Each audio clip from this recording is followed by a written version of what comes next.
ಸ್ನೇಹಿತರೆ, ಒಂದು ಗಿಡಮೂಲಿಕೆ ಇದೆ. ಆ ಗಿಡಮೂಲಿಕೆಯನ್ನು ನಾವೇನಾದರೂ ಹಾಲಿನಲ್ಲಿ ಹಾಕಿದರೆ ಜಸ್ಟ್ 5 ಮಿನಿಟಲ್ಲಿ ಮೊಸರಾಗ್ಬಿಡುತ್ತೆ. ಇದು ಭಾಳ ಒಂದು ವಿಶೇಷ ಮತ್ತು ವಿಭಿನ್ನವಾದಂತಹ ಒಂದು ಸಸ್ಯ ಇದು. ಈ ಸಸ್ಯವನ್ನು ಹುಡ್ಕೊಂಡು ನಾವು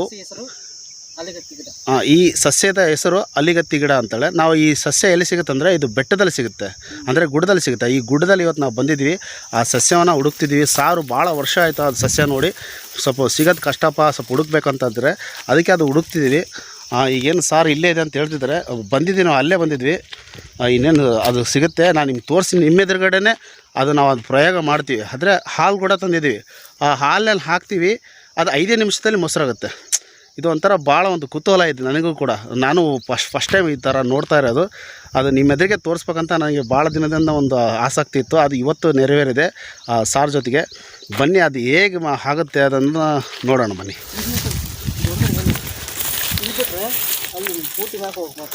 ಹೌದಲ್ಲ, ಈ ದೊಡ್ಡ ಗಿಡ ಇದು ಕಡ್ದು ಬಿಟ್ಟಿದಾರಲ್ಲ.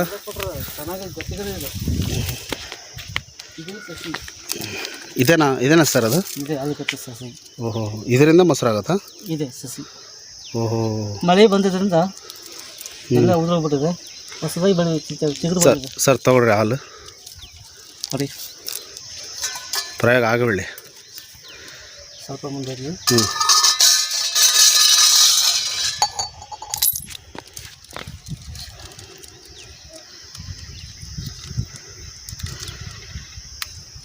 ಸ್ನೇಹಿತರೆ, ಇನ್ನೇನು ಹಾಲು ಪ್ಯಾಕೆಟ್ ಹರಿತಿದ್ರೆ ಸಾರು.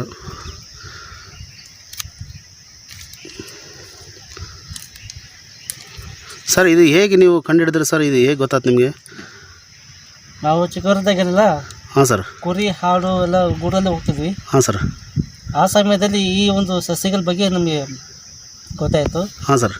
ಮಧ್ಯಾಹ್ನ ಊಟದ ಸಮಸ್ಯೆಯಿಂದಾಗಿ ಹಾಂ ಸರ್ ಮನೆಯಲ್ಲಿ ಅನ್ನ ಕಾರ್ಪಡಿ ಮಾತ್ರ ತರ್ತಾ ಇದ್ವಿ. ನಂತರದಲ್ಲಿ ಬಿಸಿಲು ತಾಪ ಹೆಚ್ಚೋದ್ರಿಂದ ನಮಗೆ ಮೊಸರಿನ ಅವಶ್ಯಕತೆ ಇತ್ತು. ಆಗ ಕೆಲವು ಗಿಡ ಮೂಲಿಕೆಗಳ ಪ್ರಯೋಗ ಮೂಲಕ ನಾವು ಇದನ್ನು ಗೊತ್ತುಪಡಿಸಿದ್ವಿ ಸಸಿನ. ಅಂದರೆ ನೀವೇ ವಿಶೇಷ ಪ್ರಯೋಗ ಮಾಡಿದ್ರೇನು ಸರ್? ನಾವೇ ಸ್ವತಂತ್ರವಾಗಿ ಈ ಸಸಿಯನ್ನು ಪ್ರಯೋಗ ಮಾಡಿದ್ದು. ಅಯ್ಯೋ, ಅದರಿಂದ ಹಲವಾರು ಗಿಡ ಮೂಲಿಕೆಗಳ ಪರೀಕ್ಷೆ ಮಾಡಿದ್ವಿ. ಅಲ್ಲ ಸರ್? ಆಗಿರಲಿಲ್ಲ. ಹಾಂ ಸರ್. ಈ ಗಿಡದ ಮೂಲಕ ನಾವು ಪ್ರಯೋಗ ಮಾಡಿದಾಗ ಅದು ಸಾಧ್ಯ ಇದೆ ಅಂತ ಬಂತು, ಗೊತ್ತಾಯಿತು. ಆಗ ಈ ಸಸಿ ಮೂಲಕನೇ ನಾವು ಮಧ್ಯಾಹ್ನ ಊಟಕ್ಕೆ ಹಾಂ ಸರ್ ಈ ಸಸಿ ಮೂಲಕ ಬರುವಂಥ ಅಂಶನ ಹಾಲಲ್ಲಿ ಬೇಯಿಸೋದ್ರಿಂದ ಮೊಸರಾಗ್ತದೆ. ಆದ ಕ್ಷಣಕ್ಕೆ ನಾವು ಜಸ್ಟ್ ಕೈಕೈ ಮುಖ ತೊಗೊಬಂದ ತಕ್ಷಣವೇ ನಾವು ಊಟ ಮಾಡೋಕ್ಕೆ ಶುರು ಮಾಡ್ತಿದ್ವಿ. ಮೊಸರಾಗ್ಬಿಡ್ತಿತ್ತು 5 ಮಿನಿಟ್ಸಲ್ಲಿ. ಅಲ್ಲ ಸರ್, ಇದು ನೀವು ಊಟ ಮಾಡಿದ್ರೆ ಮೊಸರಾದ್ಮೇಲೆ ಅದರಿಂದ ಏನು ಎಫೆಕ್ಟ್ ಆಗಲಿಲ್ವ ನಿಮಗೆ? ಎಫೆಕ್ಟ್ ಏನು ಆಗಲಿಲ್ಲ. ಅದು ನ್ಯಾಚುರಲ್ ಆಗಿ ಸಾಧಾರಣ ಮೊಸರು ಹೆಂಗಿರುತ್ತೆ ಹಂಗೆ ಆಹಾರ ಪದ್ಧತಿ ಹೇಗೆ ಬಳಸ್ತೀವಿ ಆ ರೀತಿ ನಾವು ಊಟವನ್ನು ಮಾಡ್ತಾಯಿದ್ವಿ ಮಧ್ಯಾಹ್ನದ ಊಟಕ್ಕೆ.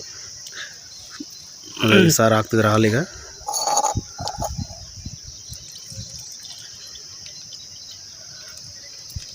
ಅಂದರೆ ನಾರ್ಮಲ್ ಆಗಿ ಮನೇಲಿ ಹಾಕ್ತಿದ್ರಲ್ಲ ಸರ್, ಇದು ಮೊಸರು ಹಾಕೋಕ್ಕೆ ನಮ್ಮ ಮಹಿಳೆಯರು, ಅದು ಎಷ್ಟು ತಾಸಿಗೆ ಆಗುತ್ತೆ ಸರ್? ಅದು ಮಿನಿಮಮ್ 12 ತಾಸು ಬೇಕೇ ಬೇಕು. 12 ತಾಸು? 8 ತಾಸಿಂದ 12 ತಾಸು ಬೇಕೇ ಬೇಕು ಮೊಸರಾಗೋದಕ್ಕೆ. ಹೌದಾ? ಇದು ವಿಶೇಷ ಅಂತಂದರೆ ಸರ್ಕಾರ ಇತ್ತೀಚೆಗೆ ಒಂದು ಹೊಸದ ಪ್ರಯೋಗ ಮಾಡಿದೆ. ಏನಂತಂದರೆ ಭಾರತ ಸರ್ಕಾರ ಕಾಯ್ದೆಯಲ್ಲಿ 2010ರಲ್ಲಿ ಸರ್ಕಾರ ಈ ಹಾಲಿರುವಂತಹ ಒಂದು ಬ್ಯಾಕ್ಟೀರಿಯಾನ ಭಾರತ ಸರ್ಕಾರ ರಾಷ್ಟ್ರೀಯ ಸೂಕ್ಷ್ಮ ಜೀವಿ ಅಂತ ಘೋಷಣೆ ಮಾಡಿದೆ ಸರ್. ಈಗ ಸರ್, ಈಗ ಎಲೆನ ಹಾಕ್ತಿದ್ದಾರೆ ಸ್ನೇಹಿತರೆ. ಕಟ್ ಮಾಡೋಣ. ಹಾಂ ಸರ್. ಇವು ಎಲೆ ದೊಡ್ಡವಿದು, ಅದು ಈ ಚಿಗುರು ಬಂದಿದೆಯಲ್ಲ, ಅದಕ್ಕಾಗಿ ಸಣ್ಣದಿದೆ. ಆ ದೊಡ್ಡ ಎಲೆ ಇದ್ದರೆ ಜಲ್ದಿ ಪರಿಣಾಮ ಬೀಳ್ತಿತ್ತು ಹಾಲಿನ ಮೇಲೆ. ಬಟ್ ಅದೇನು ಹಾಲು ಹಿಂಡ್ಬೇಕಾ ಸರ್? ಹಾಲು ಹಾಕ್ಬೇಕಾಗ್ತದೆ. ಓ, ರೈಟ್. ನಾನು ಎಲೆನೇ ಹಾಕ್ಬೇಕು ಅಂದ್ಕೊಂಡಿದ್ದೆ. ಇಲ್ಲ, ಈ ಹಾಲನ್ನು ಅದ್ರಲ್ಲಿ ಮಿಕ್ಸ್ ಮಾಡಬೇಕು. ಓಹೋ, ಹಾಲು.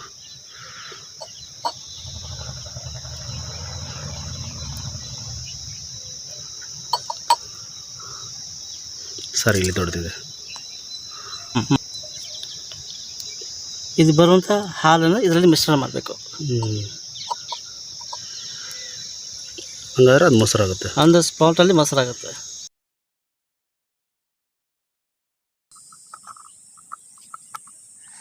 ಇದು ಯಾವ ಗಿಡ ಅಂದ್ರೆ ಸರ್? ಅಲಿಗತ್ತಿ ಗಿಡ? ಸಸಿ. ಅಲಿಗತ್ತಿ ಸಸಿ ಅಂದರೆ ನೀವೇ ಮಾಡ್ರಿ ಸರ್ ನಾಮಕರಣ? ನೀವೇ ಇಟ್ರಾ ಅಲಿಗತ್ತಿ ಅಂತ?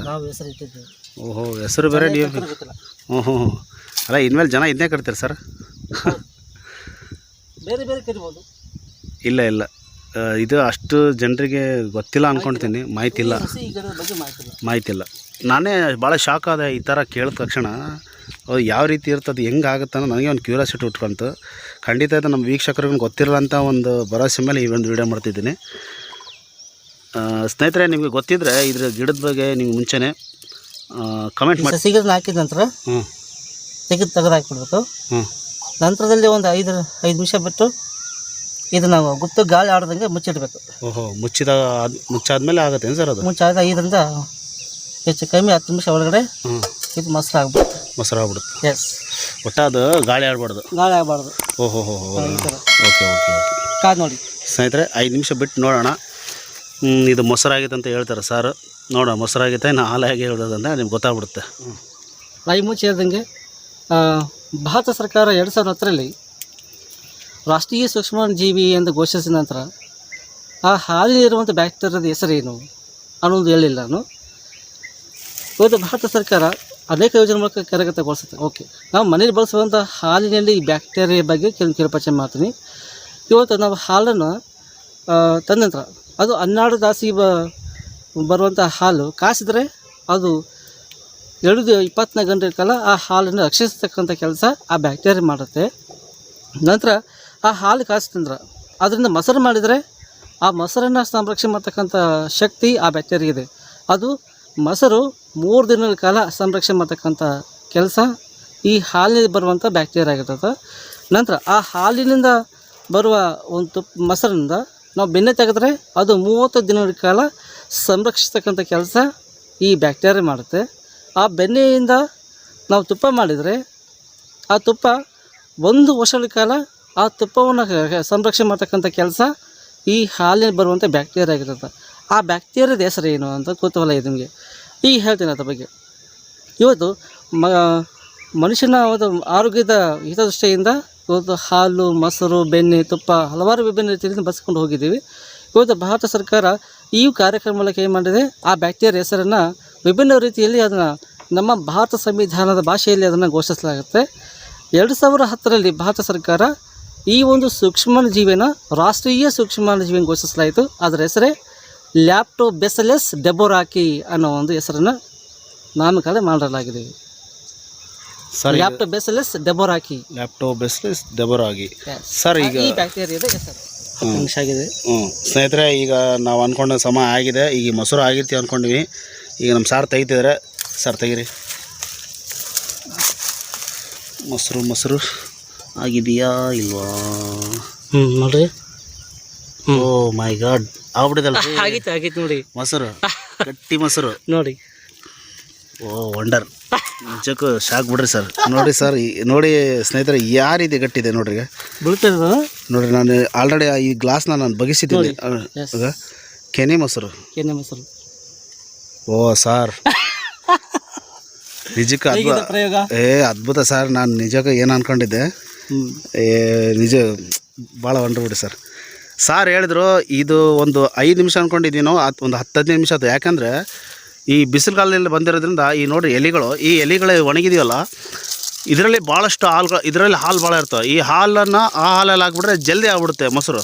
ಬಟ್ ನಾವು ಈಗ ಬಂದಿರೋದ್ರಿಂದ ಈ ಚಿಕ್ಕ ಚಿಕ್ಕ ಎಲೆಗಳಿದ್ದು, ಅಂದರೆ ಇದರಿಂದ ಹಾಲು ಬರೋದು ಸ್ವಲ್ಪ ಕಮ್ಮಿಯಾಗಿ ಬಂದು, ಇಲ್ಲಾಂದರೆ ಇನ್ನೂ ಸ್ಪೀಡಾಗಿ ಆಗ್ಬಿಡ್ತೈತೆ ಅಂತಿದ್ರು ಸಾರು. ಏನ್ರಿ ಸರ್, ಕರೆಕ್ಟಾ? ಹೌದು. ಈ ಮಳೆಯಿಂದ, ಬೇಸಿಗೆ ಕಾಲದಿಂದ ಇಳಿಯುವುದ್ರಿ, ಈ ಹೊಸ ಮಳೆಯಿಂದಾಗಿ ಹೊಸ ಚಿಗುರು ಬಂದಿದೆ. ಈ ಚಿಕ್ಕದಾಗಿದ್ರೆ ಸ್ವಲ್ಪ ಒಂದು 5 ನಿಮಿಷ ತಡವಾಯಿತು ಅಷ್ಟೇ. ನೋಡಿರಿ ಸ್ನೇಹಿತರೆ, ಇನ್ನೊಂದು ಸಾರಿ ನೋಡಿರಿ ಯಾವ ರೀತಿ ಮೊಸರಾಗಿದೆ ಅದು. ಇದನ್ನು ಸಾರು ನಿಮ್ಮ ಎದುರುಗಡೆ ಇದು ದೇಹಕ್ಕೆ ಯಾವ ರೀತಿ ಹಾನಿ ಆಗಲ್ಲ ಇದು, ಯಾಕಂದರೆ ಈ ಗಿಡಮೂಲಿಕೆಯಿಂದ ನ್ಯಾಚುರಲ್ ಫುಡ್. ಇದನ್ನು ಸಾರು ಈಗ ಮನೆಗೆ ಹೋಗಿ ನಿಮ್ಮ ಎದುರಿಗೆ ಈ ಮೊಸರನ್ನು ರೊಟ್ಟಿಗೆ ಜೊತೆ ಸರ್, ರೊಟ್ಟಿ ಜೊತೆಗೆ ಸೇವನೆ ಮಾಡ್ತಾರೆ. ಬನ್ನಿ ಈಗ ಹೋಗೋಣ ನೋಡಿ ಸರ್. ಮತ್ತೆ ಮೊಸರು ಸರ್ ಅದ್ಭುತ ಸರ್, ಅದ್ಭುತ. ಸ್ನೇಹಿತರೆ, ಮನೆಗೆ ಬಂದು ಈಗ ಸಾರು ಆ ಮೊಸರು ಹಾಕ್ಕೊಂಡು ಈಗ ನಿಮ್ಮ ಎದುರಿಗೆ ಊಟ ಮಾಡ್ತಾರೆ. ಅದೇ ಗ್ಲಾಸ್ ಮೊಸರು, ಕೆನೆ ಮೊಸರು ನೋಡಿ ಮೊಸರು, ಅದೇ ಮೊಸರು, ಗಿಡಮೂಲಿಕೆಯಿಂದ ಮಾಡಿದಂಥ ಮೊಸರು. ಯಾವ ಸರ ಗಿಡದ ಹೆಸರು? ಅಲಗತ್ತಿ ಗಿಡ. ಒಂದು ಸ್ವಲ್ಪ ಸೌದು ಬಿಡ್ರಿ ಸರ್, ನಮ್ಮ ಪ್ರೇಕ್ಷಕರಿಗೆ ಯಾವುದೇ ರೀತಿ ಅನುಮಾನ ಇರೋಲ್ಲ. ಮತ್ತು ಯಾವ್ದಾರು ಸೈಡ್ ಎಫೆಕ್ಟ್ ಏನು ಆಗ್ಬಿಡ್ದಲ್ಲ ನೋಡಿ. ಸಾರು ಊಟ ಮಾಡ್ತಿದ್ದಾರೆ. ಸ್ನೇಹಿತರೆ, ನೀವು ಕೂಡ ಇದೇ ರೀತಿ ಒಂದು ಪ್ರಯೋಗ ಮಾಡಿ, ಏನಾದರೂ ಒಂದು ಅವಶ್ಯಕತೆ ಇದ್ದಾಗ. ಸರ್, ಅದ್ಭುತ ಸರ್.